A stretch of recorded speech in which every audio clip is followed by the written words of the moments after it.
Gubernur Sumatera Selatan bersama Wakil Gubernur meninjau ruas tol Palembang Betung di res area 397 Banyu Asin pada Minggu 16 Maret 2025. Pemeriksaan dilakukan sebagai bagian dari persiapan menghadapi arus mudik Lebaran 1446 Hijriah. Tol ini akan difungsikan sebagai jalur alternatif bagi pemudik untuk mengurangi kemacetan yang kerap terjadi di jalan lintas Palembang Banyu Asin. Pengoperasian jalur fungsional diharapkan dapat memperlancar lalu lintas, terutama saat puncak arus mudik dan balik.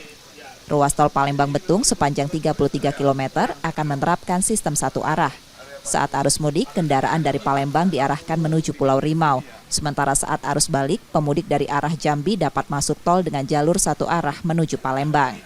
Di sepanjang jalur ini disiapkan rest area sementara yang dilengkapi dengan kantin, musola, toilet, dan ruang kesehatan. Jadi pemerintah provinsi dan Kementerian PU, Direktorat Lalu Lintas, dan semua pihak termasuk penyelenggara jalan tol ini Utama Karya mempersiapkan alternatif, yakni untuk mencegah stuck atau macet yang luar biasa, maka ada jalur alternatif sepanjang 33 km.